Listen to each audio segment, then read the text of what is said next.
Bonjour, bienvenue sur la chaîne de Conduit Center. Aujourd'hui, nous allons voir ensemble les questions qui vous seront susceptibles d'être posées le jour de l'examen.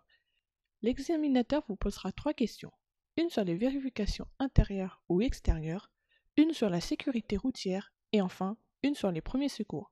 Dans cette vidéo, uniquement les questions concernant les premiers secours seront traitées. La vidéo concernant les deux autres thématiques est disponible en description.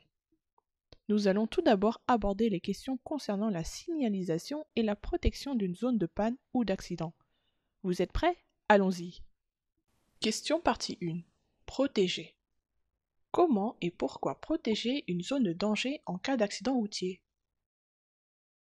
En délimitant clairement et largement la zone de danger de façon visible pour protéger les victimes et éviter un suraccident. En cas de panne ou d'accident, quel équipement de sécurité doit être porté avant de quitter le véhicule? Le gilet de haute visibilité. Hors autoroute ou endroit dangereux, en cas de panne ou d'accident, où doit être placé le triangle de présignalisation? À une distance d'environ 30 mètres de la panne de l'accident, ou avant un virage ou un sommet de côte. Dans quelle situation peut-on déplacer une victime? En présence d'un danger réel, immédiat et non contrôlable. Ce déplacement doit rester exceptionnel, par exemple, dans le cas où la voiture prend feu. Quelles sont les conditions pour réaliser le dégagement d'urgence d'une victime en présence d'un danger réel, immédiat et non contrôlable? La victime doit être visible, facile à atteindre et rien ne doit gêner son dégagement. Il faut être sûr de pouvoir réaliser le dégagement de la victime. Si un dégagement d'urgence de la victime est nécessaire, où doit-elle être déplacée? Dans un endroit suffisamment éloigné du danger et de ses conséquences. Nous allons voir en deuxième temps comment alerter les secours lorsqu'on est témoin d'une panne ou d'un accident. Question partie 2. Alerter. Par quel moyen doit être réalisée l'alerte des secours? À l'aide d'un téléphone portable ou à défaut, un téléphone fixe ou une borne d'appel d'urgence. Pourquoi l'alerte auprès des services de secours doit-elle être précise et rapide? Pour permettre aux services de secours d'apporter les moyens adaptés aux victimes dans le délai le plus court. Quels sont les numéros d'urgence à appeler? Le 18 pour les sapeurs-pompiers, le 15 pour le SAMU, et enfin le numéro d'appel des urgences en Europe, le 112. Quelles sont les 3 informations à transmettre au service de secours? Le numéro de téléphone à partir duquel l'appel est émis, la nature du problème et la localisation la plus précise du problème. À quel moment pouvez-vous mettre fin à un appel avec les secours? Uniquement lorsque notre correspondant nous invite à le faire. Lors d'un appel avec les services de secours, pourquoi devez-vous attendre que votre correspondant vous autorise à raccrocher? Car il peut nous conseiller ou nous guider dans la réalisation des gestes à faire ou ne pas faire jusqu'à l'arrivée des secours. Sur autoroute, comment indiquer avec précision les lieux de l'accident depuis un téléphone portable? Il faut indiquer le numéro de l'autoroute. Vous trouverez le numéro de l'autoroute sur les bornes qui se trouvent sur le côté. Par exemple, ici, c'est l'autoroute numéro 79. Il faut indiquer aussi le sens de circulation, c'est-à-dire la ville vers laquelle on se dirigeait au moment où se produit l'accident. Par exemple, Paris. Et enfin, il faut indiquer le point kilométrique, le chiffre qui se trouve en dessous du numéro d'autoroute. Dans ce cas, c'est le numéro 81. Qu'est-ce que le système d'alerte et d'information des populations SAIP? C'est un signal destiné à avertir la population d'un danger imminent et qu'un événement grave est en train de se produire. Comment est diffusée l'alerte émise par le SAIP? Grâce aux sirènes, aux médias comme France Télévisions ou Radio France, ou encore grâce à l'application mobile SAIP. Comment est composé le signal d'alerte du SAIP diffusé par les sirènes? Il est composé de 2 codes distincts, le signal national d'alerte SNA, qui est une variation du signal sur 3 cycles successifs, et le signal de fin d'alerte, qui est un signal continu. Quel comportement adopter en cas de diffusion du signal d'alerte du SAIP? Il faut se mettre en sécurité, s'informer grâce aux médias et sites internet des autorités dès que leur consultation est possible et respecter les consignes des autorités. On finit par les questions concernant la façon de porter secours à une personne accidentée ou blessée. Question partie 3. Secourir. Qu'est-ce qu'une hémorragie?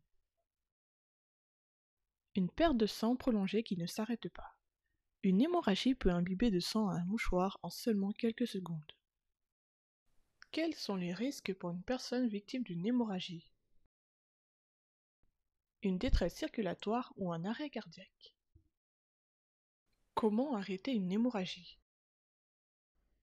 En appuyant fortement sur l'endroit qui saigne avec les doigts ou avec la paume de main en mettant un tissu propre sur la plaie. Qu'est-ce qu'une perte de connaissance? C'est lorsque la victime ne répond pas et ne réagit pas mais respire. Quels sont les risques pour une personne en perte de connaissance allongée sur le dos? L'arrêt respiratoire et l'arrêt cardiaque. Citez les 3 manières d'évaluer l'état de conscience d'une victime. Lui poser des questions simples comme « Comment allez-vous? Est-ce que vous m'entendez ?» Lui secouer doucement les épaules. Lui prendre la main en lui demandant d'exécuter un geste simple, comme par exemple « Serrez-moi la main ». Comment vérifier la respiration d'une victime? Regardez si le ventre et la poitrine se soulèvent, sentir de l'air à l'expiration en s'approchant de la bouche de la victime. Quel comportement adopter en présence d'une victime qui a perdu connaissance? La victime ne répond pas et ne réagit pas mais respire. Il faut la placer en position stable sur le côté ou position latérale de sécurité en disposant le bras de la victime le plus proche de vous à angle droit de son corps, puis en pliant ensuite son coude tout en gardant la paume de sa main tournée vers le haut. N'oubliez pas d'alerter les secours et surveiller la respiration de la victime jusqu'à l'arrivée des secours. Pourquoi ne faut-il pas laisser une personne en perte de connaissance allongée sur le dos? Car elle risque un étouffement par des liquides présents sur la gorge et de la chute de la langue en arrière. Dans quel cas peut-on positionner une victime en position latérale de sécurité, PLS?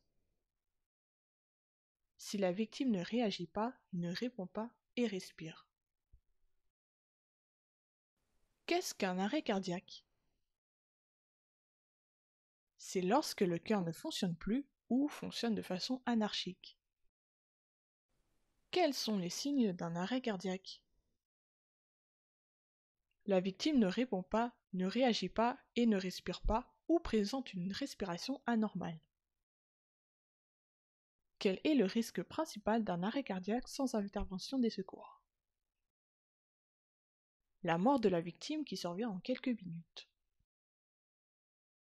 Pourquoi faut-il pratiquer immédiatement une réanimation cardio-pulmonaire sur une victime en arrêt cardiaque? Car les lésions du cerveau surviennent dès les premières minutes. Quel comportement doit-on adopter en présence d'une victime en arrêt cardiaque? Il faut alerter immédiatement les secours, pratiquer une réanimation cardio-pulmonaire et utiliser si possible un défibrillateur automatisé externe, DAE. Qu'est-ce qu'un défibrillateur automatisé externe, DAE? C'est un appareil qui peut permettre de rétablir une activité cardiaque normale à une victime en arrêt cardiaque. L'utilisation d'un défibrillateur automatisé, DAE, sur une victime qui n'est pas en arrêt cardiaque présente-t-elle un risque? Non, car le défibrillateur se déclenche uniquement quand la victime est en arrêt cardiaque. Une personne non formée peut-elle utiliser un défibrillateur automatisé externe?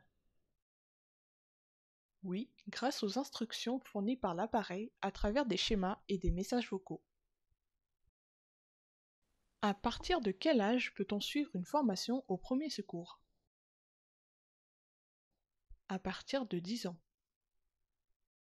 Et c'est tout pour les questions, nous vous invitons à vous abonner à la chaîne pour ne pas rater de nouveaux contenus. Venez donc nous retrouver en espérant vous revoir très prochainement. Conduite Center vous dit à bientôt sur la route.